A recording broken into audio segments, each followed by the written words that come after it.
अरिहंते सिद्धेश्वरी उपाध्याय साधु sir अर्थ के प्रकाशी मांगलिक उपकारी है। जिनको स्वरूप जान रागते भय जो भक्ति काय को न माए स्तुति उचारी है। धन्य धन्य तिन्ने ही से काज सब आज भय कर जोड़ बार बार वंदना हमारी है। मंगल कल्याण सुख ऐसो हम चाहत हैं। हो मेरे ऐसी दशा जैसी तुम धारी है। हो मेरे ऐसी दशा जैसी तुम धारी है। हो मेरी ऐसी दशा जैसी तुम धारी है। जय जिनेन्द्र। हमारे YouTube चैनल जिनमार्ग में आपका स्वागत है। हमारा पद्म पुराण ग्रंथ चल रहा है। आप सब ध्यान से इसको सुनिएगा और स्वाध्याय का लाभ लीजिएगा। पर्व 46 लंका के मायामयी कोट का वर्णन। अथांतर रावण सीता को लेकर विमान के ऊंचे शिखर पर बैठ धीरे धीरे आकाश मार्ग से सूर्य समान चला। शोक से रुदन करती हुई सीता का मुख कमल के समान मुरझा गया।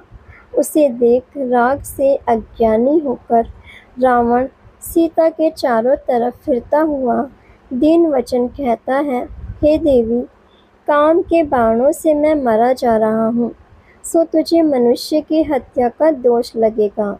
हे सुंदरी, यह तेरा मुख रूपी कमल हर क्षण क्रोध रूप है, फिर भी मनुष्य से अधिक महामनोहर लगता है।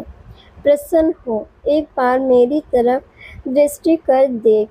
तेरे नेत्रों की ज्योति रूपी जल से मुझे स्नान करा, और जो कृपा दृष्टि से नहीं देखे तो अपने चरण कमलों से मेरा मस्तक तोड़ दे। हाय हाय, तेरे क्रीड़ा के वन में मैं अशोक वृक्ष क्यों नहीं हुआ, जो तेरे चरणों की पक्तली के घात से अत्यंत प्रशंसा योग्य मुझे खिलने का अवसर मिलता। भावार्थ, अशोक वृक्ष स्त्री के पक्तली के घात से फूलता है। हे कृशोदरी, विमान के शिखर पर बैठकर सर्व दिशाओं को देख। मैं सूर्य के ऊपर आकाश में आया हूँ। मेरा कुलाचा पर्वत एवं समुद्रादि सहित पृथ्वी को देख, मानो किसी शिल्पी ने बनाई है। ऐसे वचन रावण ने कहे। तब वह महासती शील का सुमेरु पट के अंदर से अरुचि के शब्द कहने लगी, हे अधम, दूर हट, मेरे शरीर को स्पर्श मत कर और ऐसे हीन पाप के वचन मत बोल। रे पापी, अल्पायु कुगति में जाने वाला अपयश, तेरा यह दुराचार तुझे ही भयकारी है। पर स्त्री की अभिलाषा से तू महादुखों को प्राप्त करेगा। जैसे भस्म में दबे अग्नि पर कोई पैर रखे तो अवश्य ही जलता है, ऐसे तू इन कर्मों से बहुत पछताएगा। तू महामोह रूपी कीचड़ से लचपच हो रहा है। तुझे धर्म का उपदेश देना वृथा है। जैसे अंधे मानव के निकट नृत्य करना वृथा है, ऐसे हे शुद्ध, जो परिश्री की इच्छा करता है, वह इच्छा मात्र से ही पापों को बांधकर नरक गति में महाकष्ट को भोगता है। इत्यादि रूखे कटु वचन सीता ने रावण से कहे। फिर भी काम से मर रहा है उसका मन, सो अज्ञानी वहाँ से हटा नहीं। लंका के उद्यान में रावण पहुँचा और खरदूषण के युद्ध में गए थे शुकहस्त प्रसादी ये खरदूषण के मरने से पुनः उदास होकर आए। फिर भी रावण किसी की तरफ देखता नहीं है। जानकी को अनेक प्रकार के वचनों से प्रसन्न करना चाहता है, पर सीता कैसे प्रसन्न होगी। जैसे अग्नि की ज्वालाओं को कोई भी पी नहीं सकता और सर्प के मस्तक में से मणि को कोई नहीं ले सकता, ऐसे सीता को कोई शील से नहीं डिगा सकता। पुनः रावण हाथ जोड़ सिर झुकाकर नमस्कार कर कई प्रकार की दीनता के वचन कहता है। वो तो भी सीता इसके वचन एक भी नहीं सुन रही है। वहाँ मंत्री आदि सभी योद्धा आए राक्षसों का स्वामी रावण अनेक योद्धाओं से मंडित हुआ। लोग जय जयकार करने लगे, गीत नृत्य हुए, अनेक प्रकार के वाद्ययंत्र बजने लगे। तब रावण ने इंद्र के समान लंका में प्रवेश किया और सीता मन में विचार करने लगी कि ऐसा राजा मर्यादा से रहित क्रियाएं करता है तो पृथ्वी की रक्षा कौन करेगा। जब तक मेरे स्वामी रामचंद्र जी की कुशल मंगल की बात मैं नहीं सुनूं, तब तक मेरे चारों प्रकार के आहार पानी का त्याग है। पति के कुशल समाचार सुनने के बाद ही आहार पानी ग्रहण करूंगी। रावण देवारण्य नाम के उपवन में सीता को रखकर अपने राजभवन में गया। वह कैसा है वन? स्वर्ग समान परम सुंदर कल्प वृक्ष रूप राजभवन में उसी समय खरदूषण की मृत्यु के समाचार आए। तब महाशोक से रावण की 18,000 रानी ऊंचे शब्दों को कहकर रोने लगी और चंद्रनखा रावण की गोद में लोटपोट होकर अति रुदन कर विलाप करने लगी। हाय हाय, मैं अभागिनी मर गई, मेरा पति मर गया, मेरा बेटा मर गया। बड़े बड़े आंसू आंखों में भरकर रोने लगी। आंसुओं के झरने बहने लगे। पति और पुत्र दोनों के मरण से शोक रूपी अग्नि से जल रहा है उसका हृदय। सो चंद्रनखा को इस प्रकार विलाप करती देख इसका भाई रावण कहने लगा, हे बालिके, रोने से क्या? इस संसार के चरित्र को तुम नहीं जानती है। बिना काल से कोई वज्र से भी मारा नहीं मरता है, और जब मृत्यु आती है तो सहज ही मर जाता है। कहाँ वह भूमि गोचरी रंग और कहाँ तेरा पति विद्याधर। दैत्य को अधिपति खरदूषण, उसे वह कैसे मारे? यह काल का ही कारण है। जिसने तेरे पति व पुत्र को मारा है उसे मैं मारूंगा। इस प्रकार बहन को दिलासा देकर कहा, अब तुम भगवान की पूजा अर्चना कर शाविका के व्रत का पालन कर। चंद्रनखा को ऐसा कहकर रावण महल में गया और सर्प समान श्वास लेता हुआ सेज पर गिरा। वहाँ पटरानी मंदोदरी आकर पति को व्याकुल देखकर कहने लगी, हे नाथ, खरदूषण के मरने से आप चिंतित हैं, सो आपके लिए वह बात उचित नहीं है। जो शूरवीर हैं वह महादुख आने पर भी विषाद नहीं करते हैं। आप वीराधिवीर क्षत्रिय हो। आपके कुल में, परिवार में एवं आपके अनेक मित्र रण संग्राम में मर गए। अब किन किन का शोक करोगे? आपने कभी किसी का शोक नहीं किया, अब खरदूषण का इतना शोक क्यों करते हो? पहले इंद्र के संग्राम में आपका दावा श्री माली मरण को प्राप्त हुआ, आपका चाचा श्री माली मरण को प्राप्त हुआ और अनेक बंधु रण में मरे, तब भी किसी का शोक नहीं किया। आज आपको इतना आर्त ध्यान क्यों हो रहा है, जो हमने पहले कभी देखा नहीं। तब रावण श्वास लेकर बोला, हे सुंदरी, सुन मेरे मन की बात तुझे कहता हूँ। तुम मेरे प्राणों की स्वामिनी हो और हमेशा मेरी इच्छा पूर्ण करती हो। अगर तुम मेरा जीवन चाहती हो तो क्रोध मत करना, मैं जैसा कहूँ ऐसा कर। सब वस्तुओं का मूल प्राण है। तब मंदोदरी ने कहा, आप जो कहोगे वही मैं करूँगी।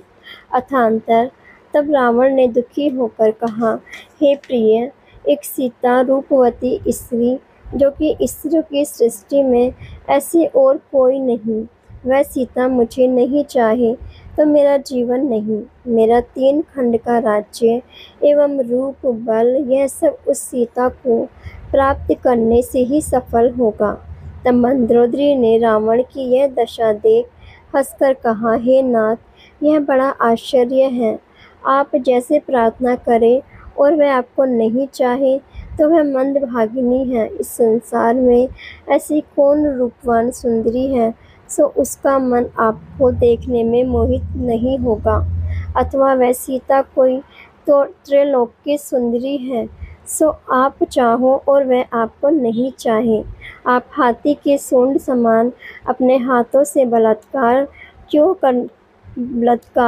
कर क्यों नहीं सेवन करते? तब रावण ने कहा, इस सर्वांग सुंदरी को मैं बलात्कार कर सेवन नहीं करता हूँ। उसका कारण सुन। अनंत वीर्य केवली के चरणों में मैंने एक व्रत लिया है। देवों के द्वारा वंदनीय ऐसे अनंत वीर्य केवली ने कल्याणकारी उपदेश दिया।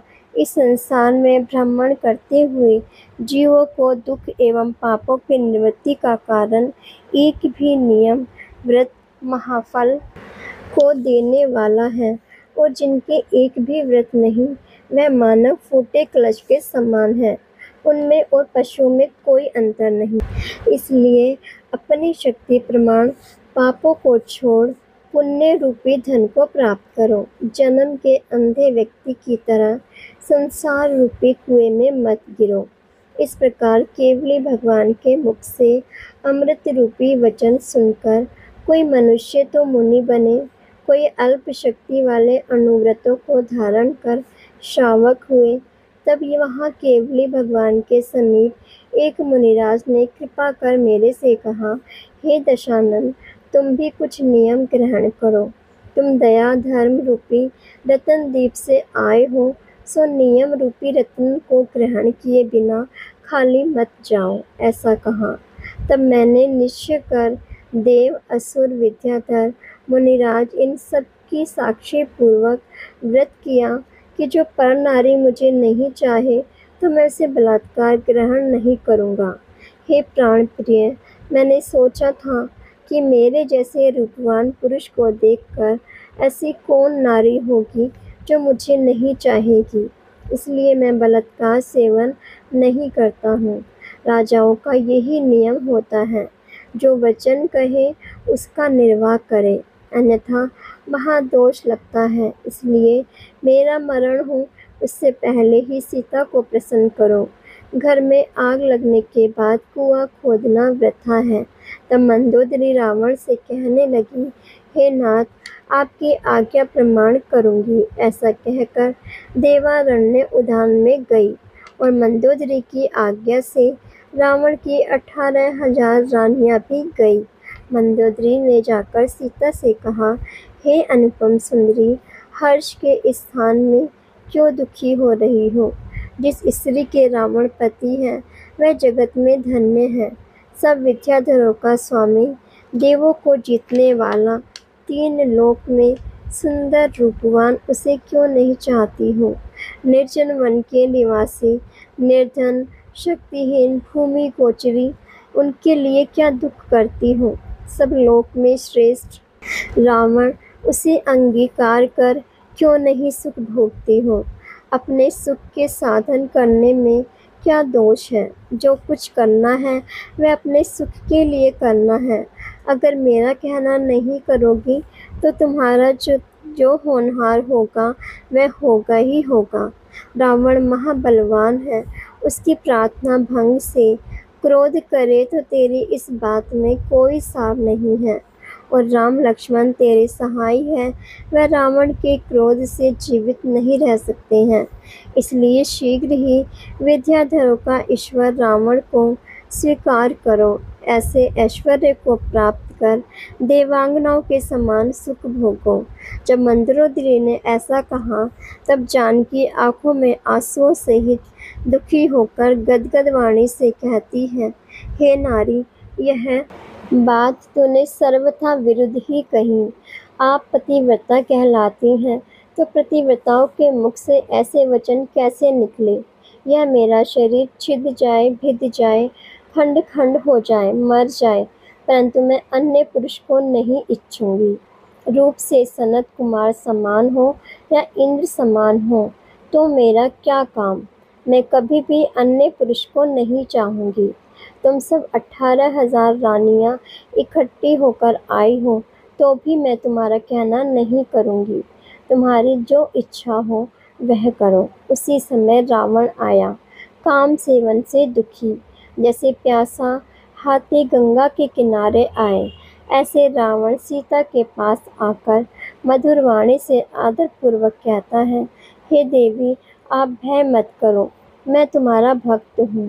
हे रूपवान स्त्री, मन लगाकर मेरी एक विनती सुन। मैं 3 लोक का स्वामी, मेरे पास कौन सी वस्तु की कमी है जो तुम मुझे नहीं चाहती हो। ऐसा कहकर स्पर्श करने की इच्छा से आगे बढ़ा। तब सीता क्रोध कर कहती है, हे पापी अधम नर, दूर हट, मेरे शरीर को स्पर्श मत कर। तब रावण ने कहा, हे देवी, क्रोध एवं अभिमान को छोड़ प्रसन्न हो, सच्ची इंद्राणी समान दिव्य भोगों की स्वामिनी हो। तब सीता बोली, कुशील पुरुष का वैभव मलमूत्र समान है और शीलवान पुरुष की दरिद्रता ही आभूषण है। तो उत्तम वश में उत्पन्न हुए हैं, उनकी शील भंग से दोनों लोग बिगड़ते हैं। इसलिए मेरे तो मरण ही शरण है। तू पर स्त्री की अभिलाषा रखता है तो तेरा जीवन ही मरण है। जो शील को पालता हुआ जीता है उसका जीवन सफल है। इस प्रकार जब सीता ने तिरस्कार किया तब रावण क्रोध से मायाचार की प्रवृत्ति दिखाने लगा। वह 18,000 रानियां वहां से चली गई। रावण की माया के भय से सूर्य अस्त हो गया। मध्य झरती मायामयी हथनियों की भीड़ लग आई, तो भी सीता भयभीत होकर रावण की शरण में नहीं गई। पुनः अग्नि के स्फुलिंगे बरसने लगे, जीभ निकालते हुए भयानक सर्प आए, तो भी सीता रावण के समीप नहीं आई। पुनः महाक्रूर बंदर मुख फाड़े हुए उछल उछलकर अति भयानक शब्द करते हुए आए, तो भी सीता रावण की शरण में नहीं गई। अग्नि की ज्वाला समान चंचल जीव जैसे मायामयी अजगरों ने आकर भय उत्पन्न कराया, तो भी सीता रावण की शरण में नहीं आई। इस प्रकार रावण ने अनेक उपसर्ग किए, फिर भी सीता डरी नहीं। रात्रि पूर्ण हुई, जिन मंदिर में बाजों की ध्वनि हुई, दरवाजे खुले, रात्रि का अंधकार दूर हुआ, सूर्य का उदय हुआ। प्रातःकाल की क्रिया कर विभीषण आदि रावण के भाई खरदूषण के शोक से रावण के पास आए। सब नीचा मुख कर आंसू डालते हुए भूमि में बैठे। उस समय पट के अंदर से शोक की भरी सीता के आक्रंदन पूर्वक रोने के शब्द विभीषण ने सुने और सुनकर कहा, ये कौन स्त्री रो रही है, अपने पति से बिछुड़ी है। इसके दुख रूपी शोक के शब्द दुख को स्पष्ट दिखा रहे हैं। यह विभीषण के शब्द सुन सीता और रोने लगी। सज्जन को देख शोक बढ़ता ही है। विभीषण ने पूछा, हे बहन, तुम कौन हो? तब सीता कहती है, मैं राजा जनक की पुत्री, भामंडल की बहन, राम की रानी, दशरथ मेरा ससुर, लक्ष्मण मेरा देवर। वह खरदूषण से युद्ध करने गया, उसके पीछे मेरे स्वामी भाई की मदद में गए। मैं अकेली वन में रही, तब इस दुष्ट रावण ने मुझे हरी। सो मेरे पति बिना मेरे प्राण छोड़ेंगे, इसलिए हे भाई, मुझे मेरे पति के पास शीघ्र ही पहुंचा दो। यह वचन सीता के सुन विभीषण ने रावण से विनय कर कहा, हे देव, यह पन्नारी अग्नि की ज्वाला समान है, आशी विष सर्प के फण समान भयंकर है। आप क्यों लेकर आए? अब शीघ्र ही पहुंचा दो। हे स्वामी, मेरी विनती सुनो। आपने मुझे आज्ञा दी थी कि जो उचित बात हो तो हमारे से कहना, इसलिए मैं आपकी आज्ञा से कहता हूँ। आपकी कीर्ति रूपी लता भस्म हो जाए, यह परदारा की इच्छा महानिंद, दोनों लोगों को नाश करने वाली, जगत में दुखदाई है। सो उसमें मानव है, ऐसा अप्रिय अनिति कार्य नहीं करते। आप सबकी ज्ञाता हो, सबकी मर्यादा आपसे ही रहती है। आप विद्याधरों के महेश्वर, जलता कोयला क्यों हृदय में लगाते हो? पाप बुद्धि परदारा से भी नरक में प्रवेश करते हैं, जैसे लोहे का गर्म गोला जल में प्रवेश करता, ऐसे पापी नरक में जाते हैं। यह वचन विभीषण के सुन रावण बोला, हे भाई, पृथ्वी पर जो सुंदर वस्तु है उसका मैं स्वामी हूँ, सब मेरी ही वस्तु है, पर वस्तु कहाँ से आई, ऐसा कहकर दूसरी बात करने लगा। पुनः महानीतिवान मारीच मंत्री ने कहा, देखो यह मोहकर्म की लीला। रावण विवेकी सब रीति को जानने वाले ऐसा कर्म करते हैं। जो ज्ञानी पुरुष है उनको प्रातःकाले उठकर अपने कुशल व अकुशल का चिंतन करना चाहिए, विवेक से चूकना नहीं। इस प्रकार निर्भय होकर बुद्धिमान मंत्री ने कहा। तब रावण ने कोई जवाब नहीं दिया। उठकर त्रिलोक मंडन हाथी पर चढ़कर सभी सामंतों सहित उपवन से नगर की ओर चला। बर्छी, खड़ग, तोमर, चमर, छत्र, ध्वजा आदि अनेक वस्तुएं हाथों में लेकर योद्धा पुरुष आगे आगे चल रहे हैं। इस प्रकार रावण ने लंका में प्रवेश किया। रावण के चक्रवर्ती की संपदा फिर भी सीता तृण से भी अधिक हीन जानती है। सीता का दृढ़ मन रावण लुभाने में समर्थ नहीं हुआ। जैसे जल में कमल अलिप्त रहे, ऐसी अलिप्त रही। सर्व ऋतुओं के पुष्पों से शोभित, अनेक वृक्ष लताओं से पूर्ण ऐसा प्रमद नाम का वन वहाँ सीता को रखी। यह वन नंदन वन समान मन में और नेत्रों को सुंदर लगे। देवों का मन भी इस वन को देखकर प्रसन्न होता है, तो मनुष्य की तो क्या बात। वह सप्त वनों से सहित शोभा जैसे भद्रशाल आदि वन से सुमेरु पर्वत सोते हैं। अब हम जगत के सभी जीव सुखी हो, इसी मंगल भावना के साथ यही विराम लेते हैं। कल हम इससे आगे का स्वाध्याय करेंगे। इसे आगे सुनने के लिए चैनल को सब्सक्राइब करें, लाइक करें और शेयर करें। जय जिनेंद्र।